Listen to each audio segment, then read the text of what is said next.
Սաղմոս 2-ն ասում է. Որդյակ, ես եմ քո բաժինը կենդանյաց երկրում։ Կենդանյաց երկիրը ո՞րն է։ Երկնքի արքայությունն, հավիտենական կյանք։ Բա այս երկրում մեր բաժինը Տերը չի, մենակ կենդանյաց երկրում է։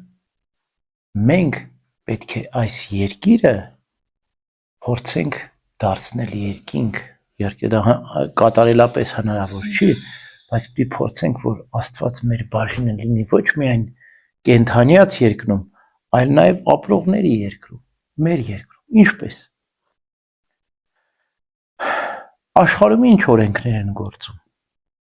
Ջունգլիների օրենքը։ Ջունգլիների օրենքը ո՞րն է։ Ուժեղին մոտ միշտ էլ թույլն է մեղավոր։ Հա, աշխարհում այդ օրենքն է։ Այսինքն մենք մտնում ենք մեր ներաշխարհը, մեր հոգու աշխարհը, տեսնում ենք այնտեղ սիրո, ներողամտության, գթասրտության օրենքնագործում, գնում ենք եկեղեցի, մեր մայրերի, մեր քույրերի, մեր եղբայրների հետ փորձում ենք սիրով լինել, այդ սերը փոխանցել։ Մեկ էլ դուրս ենք գալիս աշխարհ, տեսնում ենք գիշատիչներ եւ մենք էլ եթե թույլ եղանք, մեզ էլ կորսան, մեզ էլ կուլ կտան։ Հիմա ինչ անենք։ Ինչպես Պողոս առաքյալն էր ասում. Ինչ խղճալի մարդ եմ ես, հոգիս ուրիշ բան է ուզում, մարմինս ուրիշ բան է ասում։ Հիմա ո՞նց անեմ։ Սրա պատասխանը մեր Տերը Հիսուս Քրիստոս է տալիս։ Ասում է. եղեք աղավնիների նման միամիտ, օձերի նման խորագետ։ Աղավնիների նման միամիտը ո՞րն է։ Այդ է սիրո, այս գեղեցիկ ընտանեկան մթնոլորտը պահեք արյան գնով, հա։ Մի թողեք այս սիրո միաբանությունը կորի, որտեվ էսի ձեր ընտանեկան տան ջերմությունն է։ Դուք միշտ պետք է եկեղեցում հավաքվեք, պատարագանեք, աղոթքանեք, ժամերգություն անեք, լիցքավորվեք, տաքանաք։ Ոնց է մարդը, որ դուրսը ձմեռա ցուրտ անում, չէ։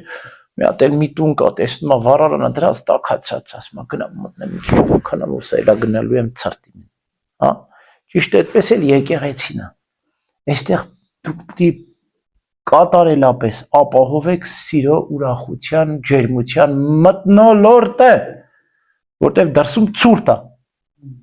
Այստեղ մի քիչ տաքանակ ոսկորները, մի քիչ տաքանակ, որ ոսկորները տաքա, չէ, դրսում էլ որ շարժվում ես, էլ չես մրցում, չէ։ Հետո բայց երբ որ երկար մնաս դրսում, էլի ոսկորները կսառեն, չես դիմանում։ Ճիշտ այդպես էլ աշխարհում դուք ինչ պետք է անեք, պետք է շարժվեք։ Օծի նման խորագետ պետք է լինեք, օծը տեսնեք ոնց է շարժում։ Սենց 5 գալար է անում, ասում Աստծո Գրիգոր Տաթևացին։ 5 գալարը ո՞րն է։ 5 զգայարների մեջ մանևրում է, որ մեղքերի մեջ չընկնի։ 5 զգայարն է, չէ՞ մարդը, որ աչքերով չընկնի, ակաժներով չընկնի, շրթունքներով, հոտոտելիքով, շոշափելիքով, ճաշակելիքով չընկնի։ Այդ 5 գալարներն անում է 5 զգայարների մեջ մանևրում է, որ հանկարծ մեղքի մեջ չընկնի, այսինքն տաքացակ եկեղեցու մեջ, ձեր տունը եկեղեցին է։ Այս ջերմ գողտրիկ անկյունը այստեղ է։ Ձեր երկնավոր հոր տունն է, ինչպես ասում էր մեր Տերը։ Վառարանը վառացա, այսինքն պատարակը գնում է, նստում եք մոտը տաքանում եք, շորերը տակ հագնում եք, դուրս եք գալի ու վազեցիք, տաքացաք, ձեր գործն արեցիք, արագ վերջացեցիք, փախնում եք եկեղեցի էլի։ Գնում եք, հետ եք դառնում ձեր Աստծո տունը։ Էս է միակ տարբերակը։ Դու ոչ չես կարող երկար ցրտին դիմանալ, չես դիմանում։ Ոչ էլ հոգի չլիցքավորված, դատարկված կարող ես աշխարհում դիմակայել աշխարհի փորձություններին եւ մարտահրավերներին, հա։ Աշխարհում ուրիշ օրենք է գործում։ Ջունգլիների օրենքն է գործում, եկեղեցում սիրո օրենքն է գործում։ Ուրեմն մենք ինչ պետք է անենք։ Հենց տեսնում ենք մրսեցինք ոսկորները, սկսում ենք որ հեսա վիրուս կընկնենք, հեսա հարբուխ կընկնենք, վազում ենք Աստծո տուն։ Գնում ենք Աստծո տունը, հետո մեր տունն է, չէ՞։ Մենք էլ ենք Աստծո տուն։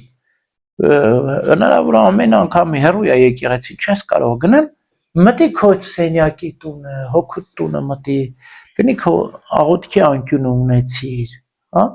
Մեր շատ հավատացյալներից գիտեմ, որ տունը իրենց աղոթքի անկյուն ունեն, սրբապատկերներ են դրել, խունկ են ծխում, երբեմն մոմ են վառում, իրանց փոքրիկ եկեղեցին են սարքել, ամեն